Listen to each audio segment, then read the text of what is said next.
하나님께서 오늘 우리에게 주시는 말씀 성경 봉독합니다. 전도서 3장 1절에서 15절 말씀입니다. 전도서 3장 1절에서 15절 말씀 제가 받들어 읽겠습니다. 범사에 기한이 있고 천하만사가 다 때가 있나니 날 때가 있고 죽을 때가 있으며 심을 때가 있고 심은 것을 뽑을 때가 있으며 죽일 때가 있고 치료할 때가 있으며 헐 때가 있고 세울 때가 있으며 울 때가 있고 웃을 때가 있으며 슬퍼할 때가 있고 춤출 때가 있으며 돌을 던져 버릴 때가 있고 돌을 거둘 때가 있으며 안을 때가 있고 앉는 일을 멀리할 때가 있으며 찾을 때가 있고 잃을 때가 있으며 지킬 때가 있고 버릴 때가 있으며 찢을 때가 있고 꿰맬 때가 있으며 잠잠할 때가 있고 말할 때가 있으며 사랑할 때가 있고 미워할 때가 있으며 전쟁할 때가 있고 평화할 때가 있느니라. 일하는 자가 그의 수고로 말미암아 무슨 이익이 있으랴. 하나님이 인생들에게 노고를 주사 애쓰게 하신 것을 내가 보았노라. 하나님이 모든 것을 지으시되 때를 따라 아름답게 하셨고 또 사람들에게는 영원을 사모하는 마음을 주셨느니라. 그러나 하나님이 하신 일의 시종을 사람으로 측량할 수 없게 하셨도다. 사람들이 사는 동안에 기뻐하며 선을 행하는 것보다 더 나은 것이 없는 줄을 내가 알았고 사람마다 먹고 마시는 것과 수고함으로 낙을 누리는 그것이 하나님의 선물인 줄도 또한 알았도다. 하나님께서 행하시는 모든 것은 영원히 있을 것이라 그 위에 더할 수도 없고 그것에서 덜할 수도 없나니 하나님이 이같이 행하심은 사람들이 그의 앞에서 경외하게 하심인 줄을 내가 알았도다. 이제 있는 것이 옛적에 있었고 장래에 있을 것도 옛적에 있었나니 하나님은 이미 지난 것을 다시 찾으시느니라. 아멘.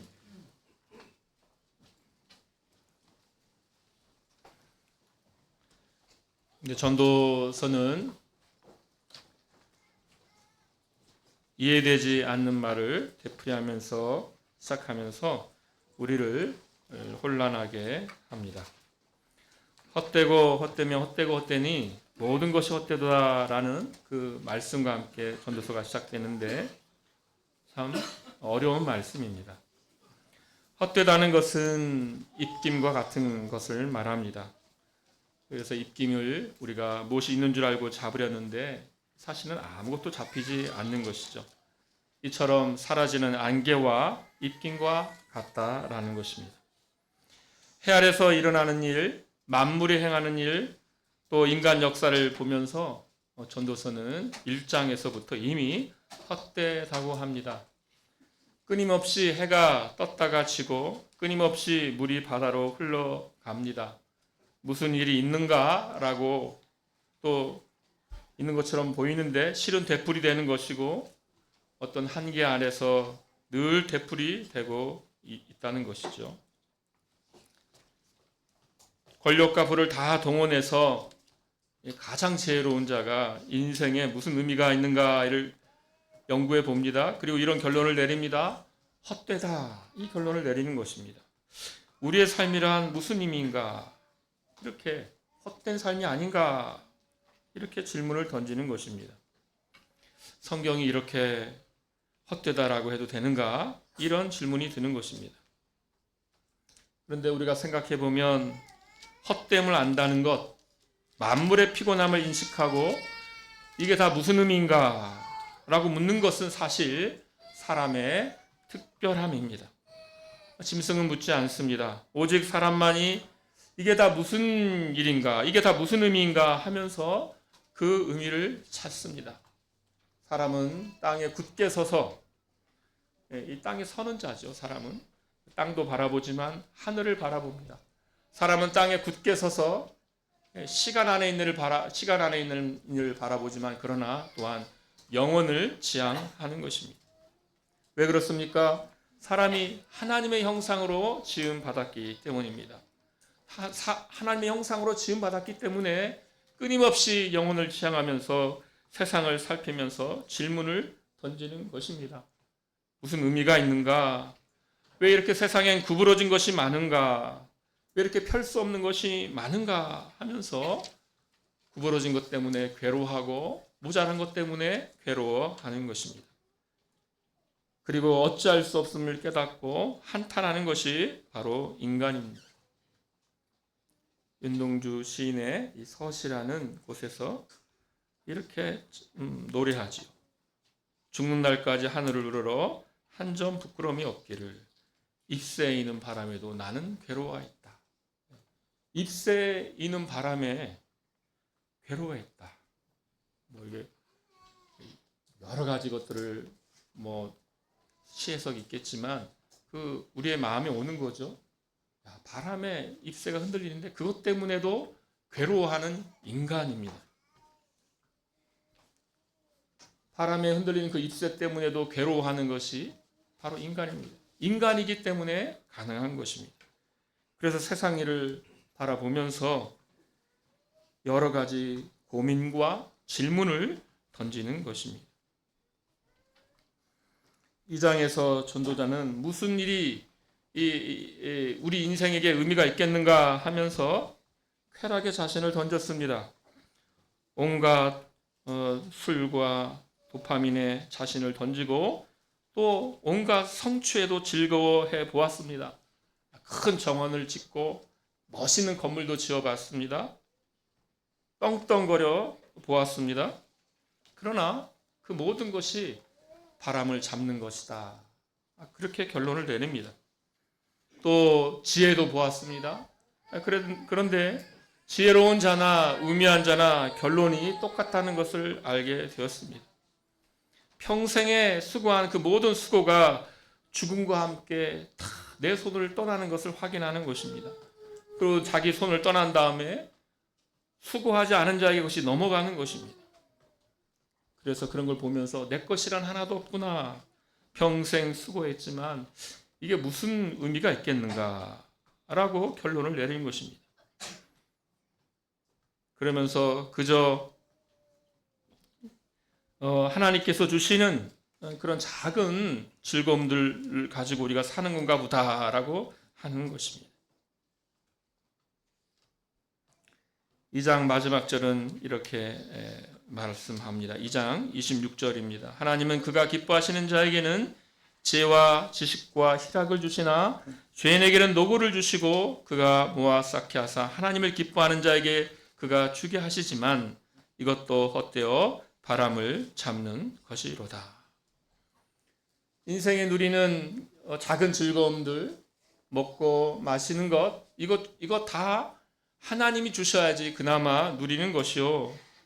하나님께서 주시는 이 선물들, 이것도 하나님의 손에 달려 있는데, 그래서 지혜가 있거나 지식이 있거나 희락이 있다면 이것도 하나님께서 기뻐하시는 자에게 주신다는 것입니다. 무슨 말입니까? 하나님의 주권에 달려 있다는 것입니다. 죄인에게는 노고를 주시고 그가 모아 쌓게 하사, 그러니까 죄인들이 아주 수고를 다하여서 모아서 쌓은 것입니다. 그러나 하나님께서는 그것마저도 결국 하나님이 기뻐하신 자에게 그것들을 다 돌아가게 하신다는 것입니다. 그래서 여기에 대하여 헛되다라고 하는 겁니다. 헛되다. 이걸 보면서 아니 하나님이 기뻐하시는 자에게 이것들을 주시는데 왜 이것을 헛되다고 할까? 여기서 헛되다는 그것은 하나님의 주권이 헛되다라는 것이 아닙니다. 인간의 처지가 헛되다는 것입니다. 이것도 헛되도다와 모든 것이 하나님의 기뻐하심에 달려있다는 것은 모순되는 것이 아닙니다. 하나님의 주권 아래에 있는 피조물 인간의 처지를 바라보면서 헛되다라고 하는 것입니다. 모든 것이 다 하나님께 달려있다는 말은 나는 아무것도 아니구나 라는 허무감을 갖게 하는 것입니다. 이 땅의 삶에서 겨우 먹고 마시는 즐거움, 작은 즐거움을 내가 갖게 되었는데 이것마저도 내 손에 달려있는 것이 아니구나. 나는 아무것도 아니구나. 사람이 가지고 있는 지혜, 지식, 희락들이 있는데 이거 인간이 어떻게 할 수 있는 것이 아니구나. 나는 아무것도 아니구나. 라는 철저한 한계를 느끼면서 헛되도다라고 하는 것입니다.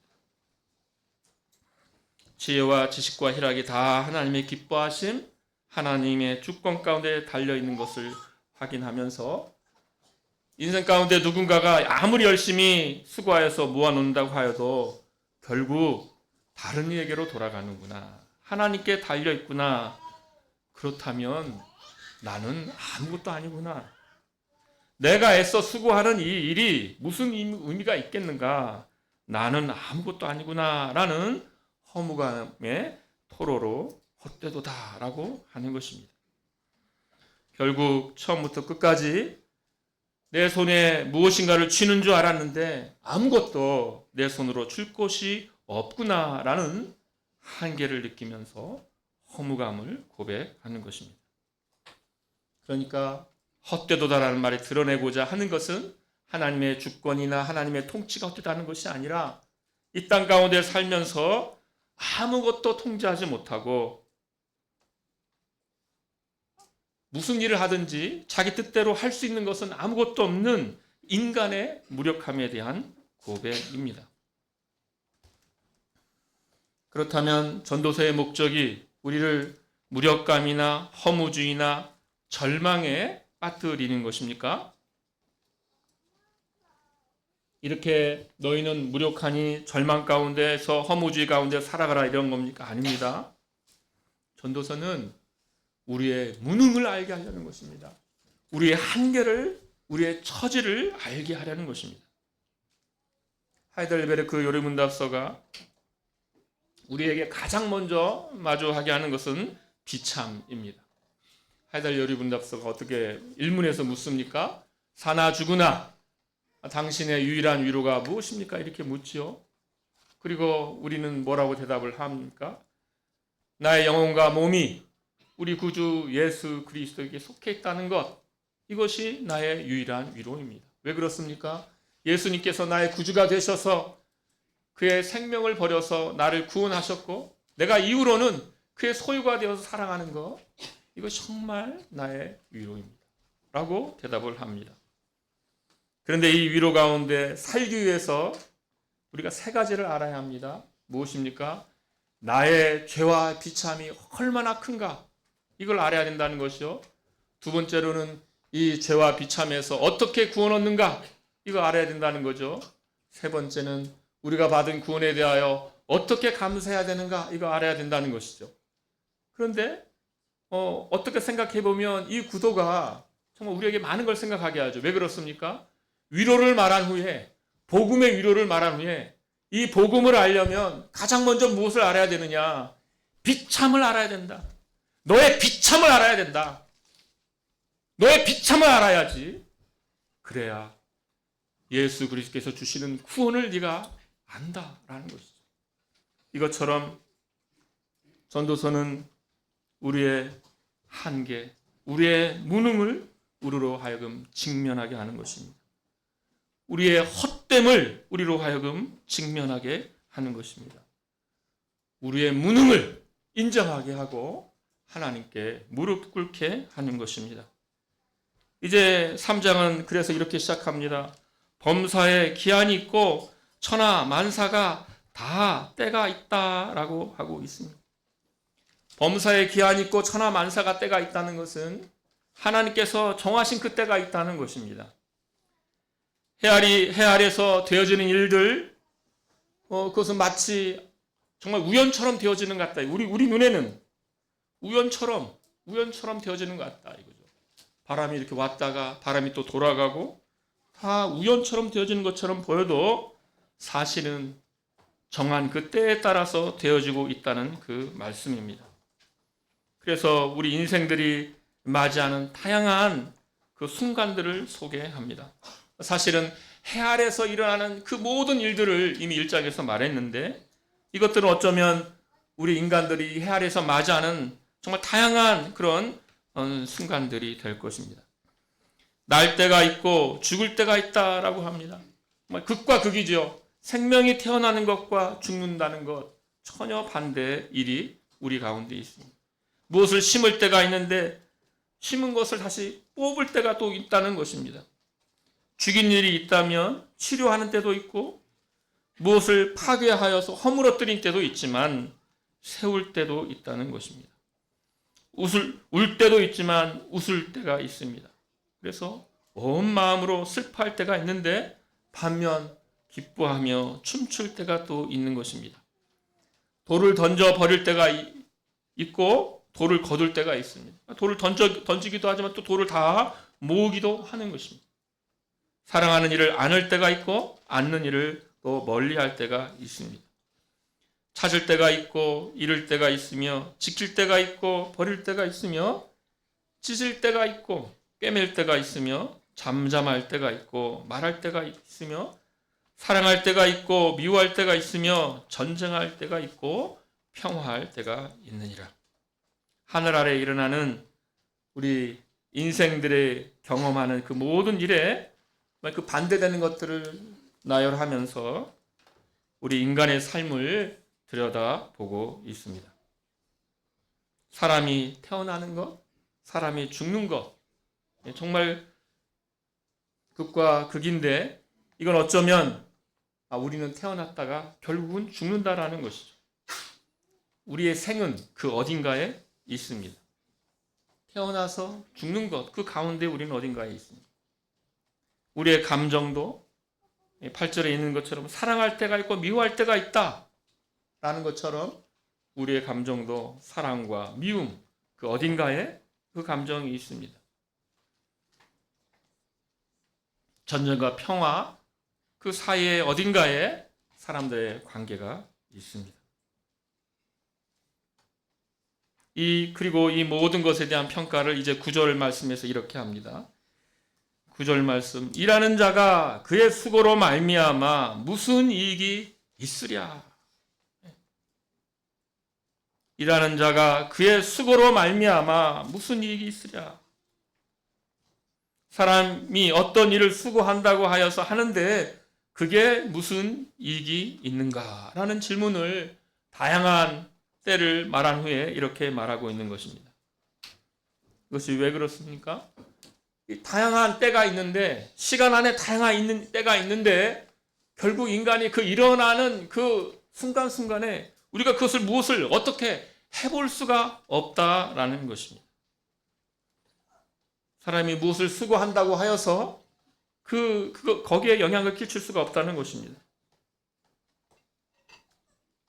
이제 평화의 때다. 평화의 때가 왔다라고 하지만 그러나 평화의 때가 왔다고 하는 그 순간에 전쟁이 일어나는 것입니다.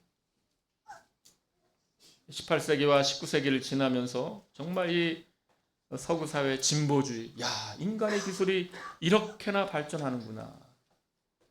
근데 20세기 들어서자마자 1차 대전과 2차 대전이 일어났지 않습니까?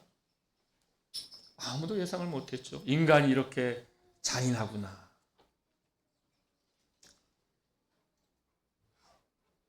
그 후에 유럽이 수십 년 지난 후에 이제 러시아와 우리는 평화가 왔다. 이제 평화다. 그래서 가스관을 다 뚫은 겁니다. 이제 평화의 때니 가격이 싼 러시아의 가스를 우리가 받아들여서 이제 우리가 잘 살아보자. 가스관 뚫자마자 몇 년이 지나지 않아서 전쟁이 일어났지 않습니까? 예측을 할 수가 없는 것이죠. 우리가 누군가를 사랑하자. 이 사랑은 영원하다. 영원한 우리의 사랑이라고 해보지만 결국 시간이 흐르면 그런 좋은 감정은 다 어디 가고 미움만 남는 때가 오기도 한다는 것이죠. 그러면 인생들이 이러한 한계들을 인정하고 하나님께 돌아오는가? 그렇지 않습니다. 오히려 우리는 우리의 뜻대로 성취될 때 좋아하게 됩니다. 만사가 하나님의 뜻대로 되어져야 한다라는 걸 우리는 좋아하지 않습니다. 오히려 우리는 내 뜻을 위하여서 우리는 살아갑니다. 내가 목표한 그 목표, 내가 꿈꾸는 그 야망, 그것이 있고 내 뜻을 성취하기 위하여 하나님께서 나를 도와주시기를, 그것을 좋아합니다. 그러나 그것은 거기에는 안식이 없습니다. 오히려 내 뜻이 아니라 하나님의 뜻이 무엇인 줄 알고 그 뜻 앞에서 무릎을 꿇고 항복하고 하나님의 뜻에 순종하는 자에게 안식이 있습니다. 인간이 언제부터 이렇게 하나님의 뜻을 싫어하게 되었습니까? 우리가 언제부터 이렇게 하나님의 뜻에 굴복하기를 싫어하고 우리 자신의 뜻을 세우기를 좋아하게 되었습니까? 성경은 그 사실을 알려주는데 창세기 3장입니다. 하나님께서 선악을 알게 하는 나무의 열매를 먹지 말라고 하셨습니다. 선악을 알게 하는 나무의 열매를 먹지 말아라. 그런데 인간은 아담과 하와는 하나님께서 금하신 그 열매를 선악과를 먹었습니다. 하나님의 뜻이 아니라 뱀의 유혹을 받아서 마귀의 유혹을 받아서 자기의 뜻을 따라 살려고 했습니다. 거기에 뭐라고 되어 있죠? 하나님처럼 되리라라고 되어 있는 거죠.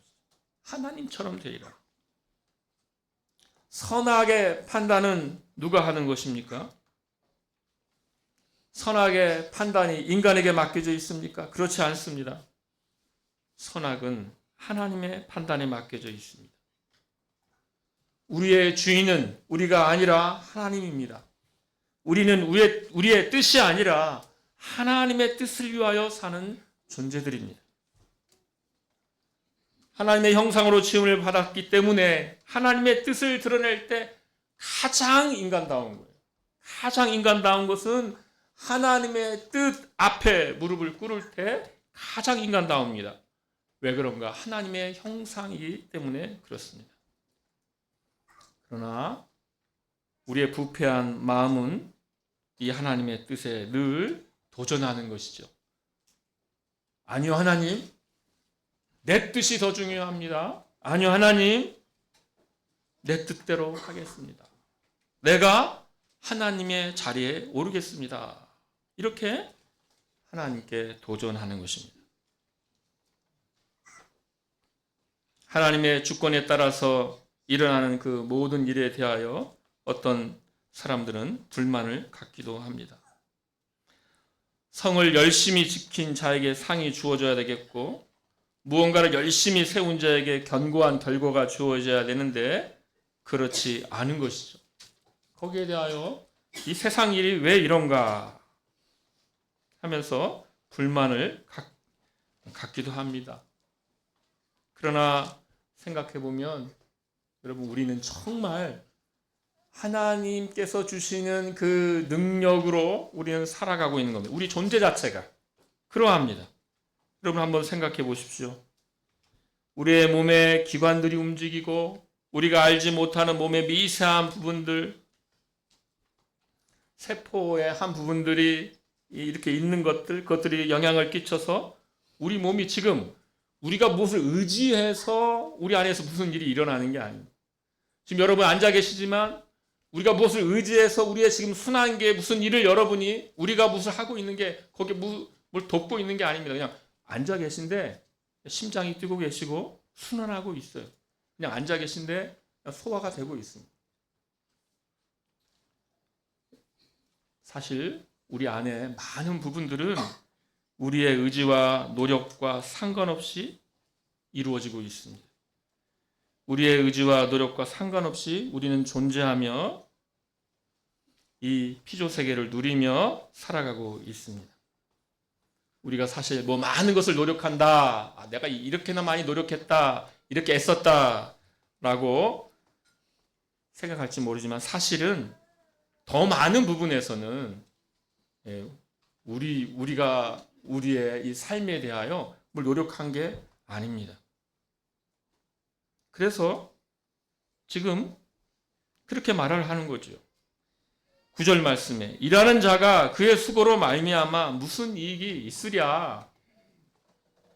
모든 것에 정해진 때가 있는데 그렇다면 일한다고 하여서 무슨 영향이 있는가? 사람의 일이 무슨 의미가 있는가? 이거 이거 혹시 우리가 그저 정해진 때를 위하여 존재하는 그저 꼭두각시 아닌가? 이런 모든 생각들이 지금 전도서가 일하는 자가 그의 수고로 말미암아 무슨 이익이 있으랴라고 묻는 것입니다. 그리고 10절 말씀에서도 이렇게 말합니다. 하나님이 인생들에게 노고를 주사 애쓰게 하신 것을 내가 보았노라라고 합니다. 그러니까 이 하나님께서 정말 모든 것이 정말 때를 따라서 이루어지도록, 하나님의 주권 아래서 이루어지도록 이렇게 하셨는데, 그래서 사람이 그 수고한 게 무슨 이익이 있으랴 라고 말하는 그 순간 우리는 다시 하나님이 인생들에게 노고를 주사 애쓰게 하신 것을 내가 보았노라 라고 고백할 수밖에 없습니다. 그러니까 사람의 수고가 정말 이러한 때 저러한 때 나고 죽고 심고 뽑고 이러한 것이 일어나는 것이 다 하나님의 때에 되어지는 것 같아서 내가 하는 일이, 내가 하는 수고가 무슨 의미가 있겠는가라고 했는데, 그 말하는 순간 하나님이 인생들에게 노고를 주셔서 애쓰게 하신 거구나. 무슨 말입니까? 사람은 그러나 또한 수고를 다하여 살 수밖에 없다는 것입니다. 내가 하는 일이 아무런 의미가 없는 것처럼 느껴지는데 그럼 인간들이 아무것도 안 하고 있는가? 그렇지 않다는 것입니다. 하나님은 인간으로 하여금 무슨 일을 계속하게 하시게 하신 것입니다. 그러니까 인간은 이러지도 못하고 저러지도 못하는 그런 처지에 있습니다. 한편으로는 내 수고와 상관없이 모든 것이 정해진 대로 일어나니 나는 무언가, 이게 뭐 하는 건가? 라고 질문을 던지면서도 다른 한편 자기에게 주어진 일을 해야만 할 수밖에 없는 것입니다. 시편 127편에서 이 사실을 이렇게 말합니다. 여호와께서 집을 세우지 아니하시면 세우는 자의 수고가 헛되며 여호와께서 성을 지키지 아니하시면 파수꾼의 깨어 있음이 헛되도다.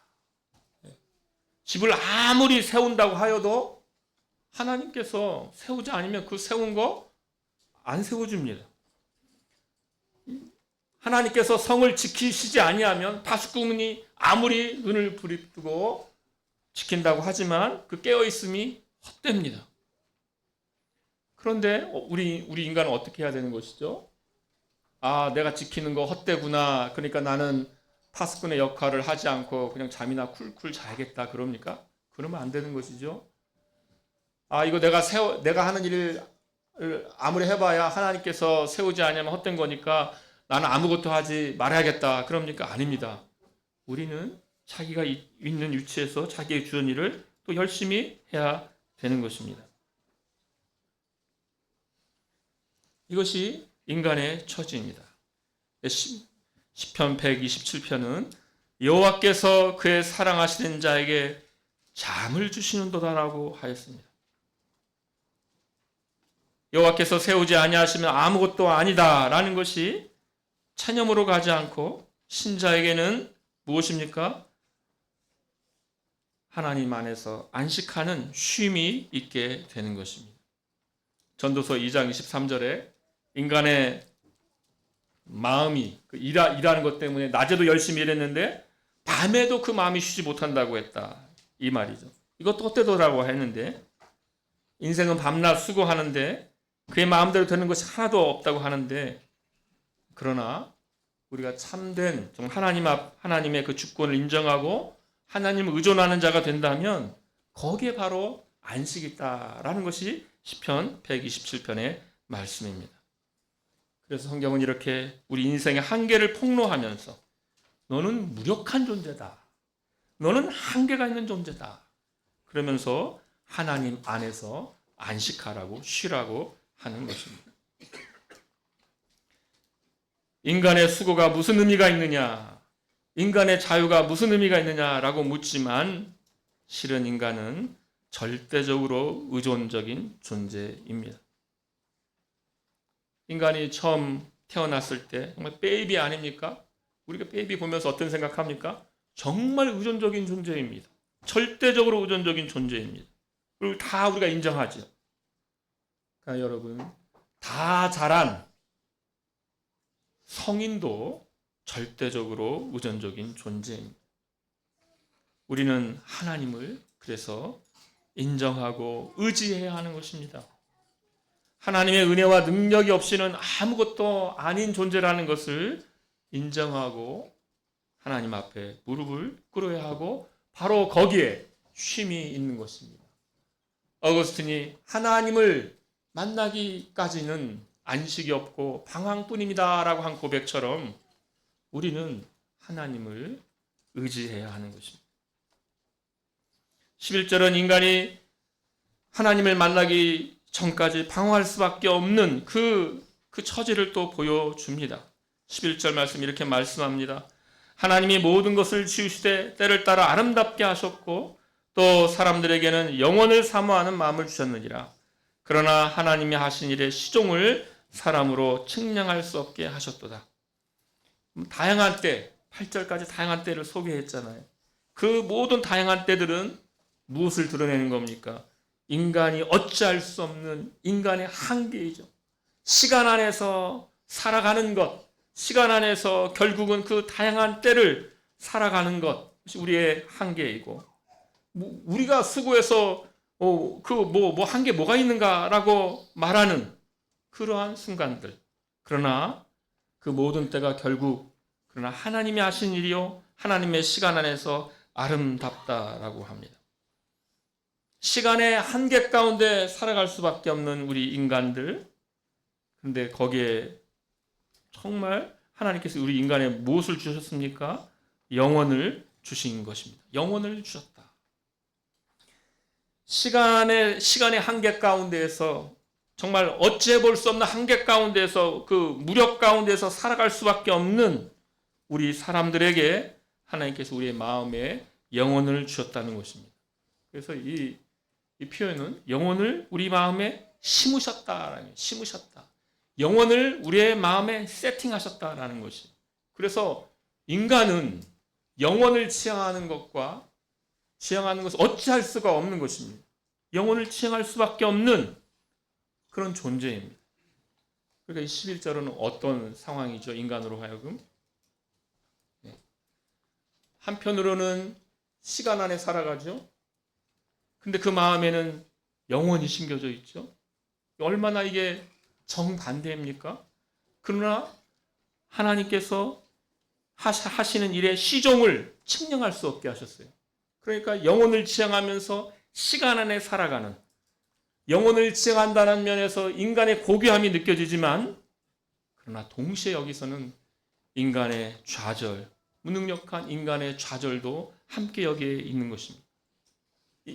영혼을 지향하고 있지만 그러나 때에 갇혀서 시종을 알 수 없는 채로 시간의 한계 가운데 살아갈 수밖에 없는 인간의 좌절이 여기에 있는 것입니다.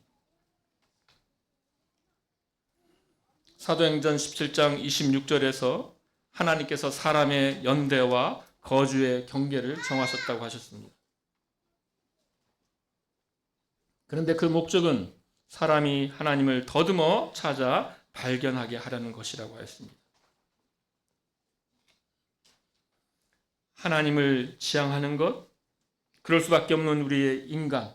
그러나 이 시간 안에서 인간은 무능과 한계를 느끼며 살아가는데, 왜냐하면 우리는 해 아래에 있어요. 시간 아래에 있어요. 그러나 우리의 마음은 영혼을 지향합니다. 우리의 발은 땅에 붙이고 살지만 우리의 눈은 땅이 아니라 하늘을 바라본다는 것이죠. 어거스틴의 말처럼 주 안에서 쉬기까지는 평안이 없나이다. 주 안에서 쉬기까지 평안이 없습니다. 왜 그렇습니까? 우리 안에 영혼이 있기 때문입니다. 영혼을 사모하도록 지음 받았지만은 그 영혼에 닿을 수가 없는 시간의 그 한계 가운데서 있어서 좌절을 맛보면서 살아가는 인간의 비참인 것입니다. 전도서의 의도는 우리로 하여금 이 비참을 알게 하려는 것입니다. 너의 마음에 영혼이 있구나. 영혼을 지향하구나. 그렇지만은 너는 시간 안에 있지 않는가? 우리 인간이 언제 이 영혼에서부터 끊긴 것입니까? 창세기 3장에 나오는 대로 인간의 타락 후에 하나님과의 복된 교제가 끊어졌을 때, 복된 교제가 끊어졌을 때 인간에게 이러한 비참이 온 것이죠. 창세기 2장은 인간의 복됨을 말합니다. 정말 그 에덴 동산, 그 낙원에서, 그 낙원이잖아요. 정말 즐거움의 동산에서, 그곳에서 하나님의 복된 교제를 했습니다. 그러나 타락 후에 인간은 쫓겨났습니다. 돌아갈 수가 없는 그 처지입니다. 타락 이후 인간은 영원하신 하나님과 교제하는 그 복됨을 상실했습니다. 영원하신 하나님과 교제하는 그 복됨, 그걸 상실하고 상실한 채로 그 영혼을 지향하는 것, 이것이 인간이 처한 절망이요 괴로움입니다. 로마서 3장 23절에서 이렇게 말씀합니다. 모든 사람이 죄를 범하였음에 하나님의 영광에 이르지 못하더니, 죄를 범했기 때문에 하나님의 영광에 이르지 못합니다. 하나님과 복된 교제를 누리지 못합니다. 마음속에 영혼을 지향하지만 절망 가운데 살아갑니다. 영원한 하나님과 복된 교제가 끊긴 것이 바로 인간의 비참함입니다. 그런데 이 비참함으로부터 우리를 구원하러 오신 분이 계십니다. 예수 그리스도입니다. 예수님께서 이것을 다 회복하셨습니다. 예수님께서 십자가에 죽으셨을 때 성소의 휘장이 위에서부터 아래로 찢어졌습니다. 그래서 하나님께 나아갈 길이 생겼습니다. 은혜의 보좌 앞에 담대히 나아갈 길이 열렸습니다. 하늘의 성소에 나아갈 길이 열렸습니다. 이것을 위하여 영원하신 성자 하나님께서 이거를 위하여서 이 시간 속에 들어오셨습니다. 그래서 우리가 성육신, 인간의 그 육신을, 인간의 그 인성을 취하신 그 일, 시간 속에 하나님이 들어오신 일, 원래는 시간을 초월하여 시간에 매이지 않는 분이셨는데 이곳에 들어오시고 시간에 매이시는 자로 우리 육신에서 사시며, 그러나 바로 본래 그분의 본성이 아닌 것인데 그분의 본성으로서 인간의 인성을 취하셔서 사람이 되신 일이죠.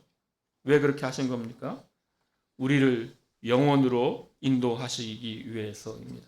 우리를 영원하신 하나님께로 나아가도록 하기 위해서였습니다. 본래 우리의 창조된 목적은 이 영원하신 하나님과 영원히 복되게 그 영생 복락의 그 교제를 누리는 것입니다. 그런데 인간이 자기의 능력으로는 영혼 안에서 안식하지 못하기 때문에, 영혼에 이르지 못하니 시간을 초월하신 피조물과 아무런 상관이 없으신, 그 피조물의 본성과 아무런 상관이 없으신 성자께서 시간 안에 들어오시고 우리를 위하여 십자가에서 죽으시고 우리를 은혜의 보좌 앞으로 인도하셨습니다. 전도서는 다양한 우리 인생들의 때를 소개합니다. 한계와 무력 가운데 살아갈 수밖에 없는 우리 인간들을 말합니다. 하나님께서 마련하신 그 여러 가지 때 중에 정말로 우리에게 가장 좋은 때는 갈라디아서 4장 4절에 있는 때가 참의 그 때입니다. 때가 참에 하나님이 그 아들을 여자에게서 나게 하셨다는, 우리를 영광 가운데로, 영원한 복락 가운데로 인도하신 그리스도의 그 때가 정말 좋은, 가장 아름다운 때입니다. 말씀을 맺습니다. 전도서가 소개하는 허무와 좌절은, 이 허무와 좌절은 사실입니다. 하나님의 형상을 갖고 살아가는 우리 인간들에게 진실입니다. 하나님의 형상이지만 그 형상으로서의 모습을 전혀 드러내지 못하는 온갖 오염을 드러내는 우리 죄인에게 진실인 것입니다. 우리는 어제라는 때도 살았고 오늘이라는 때를 살고 내일 또 어떤 때를 살아갈 것입니다. 근데 우리는 그 때 중에서 한계 아래서 살아가면서 무능을 고백할 것입니다. 그러나 하나님께서는 우리에게 피할 길을 주셨습니다. 에덴 동산 낙원에 쫓겨나서 이제는 영혼에 다가갈 수 없는, 영혼을 사모하지만 절대로 그 영광에 이르지 못하는 우리에게 예수 그리스도께서 하나님께 나아갈 그 영광에 이르는 그 길을 주셨습니다. 정말 비참 가운데에서 안식할 수 없는 우리에게 예수 그리스도께서 영원한 안식을 선물로 주셨습니다. 모든 때를 만드신 분은 하나님입니다. 그 하나님은 이제 예수님을 믿는 우리에게는 아버지 하나님입니다. 아버지 하나님입니다. 예수 그리스도 때문에 모든 때를 아름답게 만드신 하나님께서 우리의 아버지가 되셨습니다. 그래서 이 아버지를 붙드는 자에게는 바로 하나님께서 그 사랑하신 자에게 잠을 주신다. 참 안식을 누린다는 것입니다. 이러한 안식 가운데에서 살아가시는 저와 여러분 되시기를 소원합니다. 함께 기도하겠습니다. 하나님 아버지, 이 땅에 살아가면서 여러 가지 한계와 무능 속에 살아가고 이 땅을 살아가면서 여러 비참을 주님께서 살아가게 하심으로, 그러나 그것이 우리에게 좌절과 절망으로 결론되지 아니하고 오히려 주님께서 주시는 구원과 위로와 안식으로 결론되게 하여 주시오니 감사드리옵나이다. 아버지 하나님, 우리는 도무지 우리의 세포 하나도 어찌할 수 없는, 우리의 한 날도 어찌할 수 없는, 우리의 머리카락 하나도 우리의 뜻대로 어찌할 수 없는 한계와 무능 가운데 살아가는 인생들이 오니 주여, 주님께서 우리를 그 크신 능력 가운데서 보존하여 주시고 주님의 자녀된 이 권세 아래서 끝까지 머물 수 있도록 주님께서 우리를 붙들어 주시옵소서. 아버지 하나님, 이제 주의 몸을 나누고 피를 나누는 성찬식을 거행합니다. 주님께서 그 몸을 찢기시고 그 피를 쏟으시사 우리를 영광에 이르게 하셨사오니 주의 고난과 죽으심을 받아들여서 우리의 모든 유익으로 삼는, 우리의 모든 위로로 삼는 복된 시간 되게 하여 주시옵소서. 예수님의 이름으로 기도하옵나이다. 아멘.